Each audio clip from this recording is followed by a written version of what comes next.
और भी कई पार्लियामेंट की सीट पर इंशाअल्लाह ताला हम सोच और विचार कर रहे हैं, क्योंकि हम जान चुके हैं कि तुम बीजेपी को नहीं रोक सकते। मोदी को अगर कोई रोक सकता है तो इंसाफ पसंद लोग रोक सकते हैं। ये मिलावटी, ये मिले हुए लोग नहीं रोक पाएंगे। ये कभी भी किसी भी कीमत पर आपका सौदा कर जाएंगे। तो हम आपसे अपील कर रहे हैं कि अपने मुत्तहिद रहिए, मजलिस को मजबूत रखिए, क्योंकि मगरिब का वक्त भी होने जा रहा है। हम आपसे आपके वोटों से मुंतखब शुदा, आपकी दुआओं से मुंतखब शुदा चारों विधायक को उन्होंने खरीद लिया।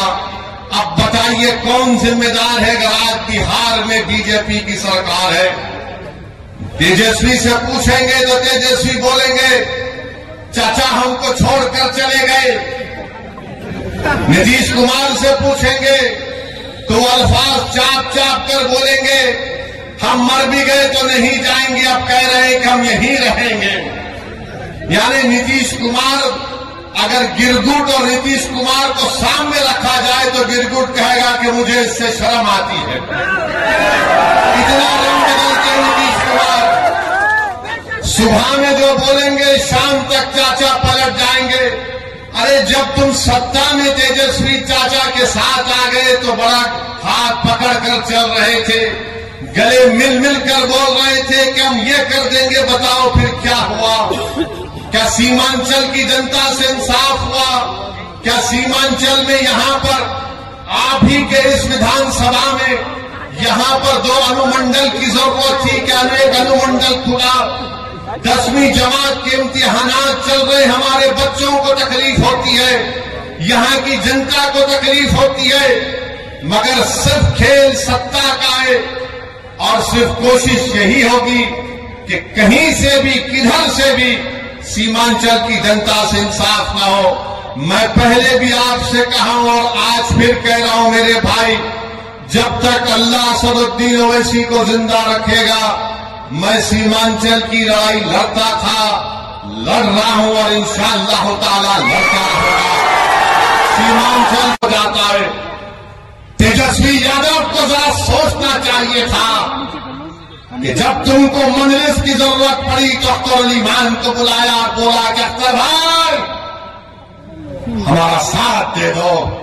तेजस्वी तुमने जो 4 गुलाब जामुन समझकर हमारे विधायक को खा लिया वो हजम कर गए तुम उनको? क्या किया तुमने उन 4 का? कहां मुंह दिखाने के काबिल नहीं रहे वो लोग? आज अख्तर अली मान से कह रहे अरे हमने पहले दिन से कहा था कि हम बीजेपी से कभी समझौता नहीं करने वाले, हम कभी समझौता नहीं किए, ना करेंगे कभी इंशाअल्लाह ताला। 2 मरतबा नीतीश कुमार को तुमने मुख्यमंत्री बनाया और 2 मरतबा नीतीश कुमार ने बिहार की जनता को धोखा दिया और बीजेपी को सत्ता दी। मगर बताओ इनकी जबानें बंद है, जबानें बंद है, कुछ नहीं कहते। मगर मेरे अजीज दोस्तों और बुजुर्गों, हम आपसे सिर्फ यही अपील करने आए हैं कि आने वाले लोकसभा के चुनाव में नरेंद्र मोदी के 370 का वो जो दावा कर रहे हैं उसको रोकने के लिए, सेकुलरिज्म को हकीकी कामयाबी दिलाने के लिए, सीमांचल में इंसाफ की लड़ाई लड़ने के लिए, बिहार के गरीब और मजलूमों के ताकतवर आवाज को पार्लियामेंट में पहुंचाने के लिए, वतन अजीज के गरीब और मजलूम अक़लियतों की आवाज को बिहार से पार्लियामेंट तक भिजाने के लिए हम आपसे ये अपील करने आए हैं, गुजारिश करने आए हैं कि आप अब की बार मजलिस को और दीजिए। जो लोग सेकुलरिज्म की बात करते हैं वो सिर्फ तुम्हारा वोट लेना चाहते हैं और उसके बाद वो बीजेपी को इक़्तिदार देना चाहते हैं। तो हम आपसे अपील कर रहे हैं कि आने वाले लोकसभा के चुनाव में आप मुत्तहिदा तौर पर अपने वोट का इस्तेमाल करते हुए अपनी आवाज को लोकसभा तक भिजाइए ताकि आप इत्तेहाद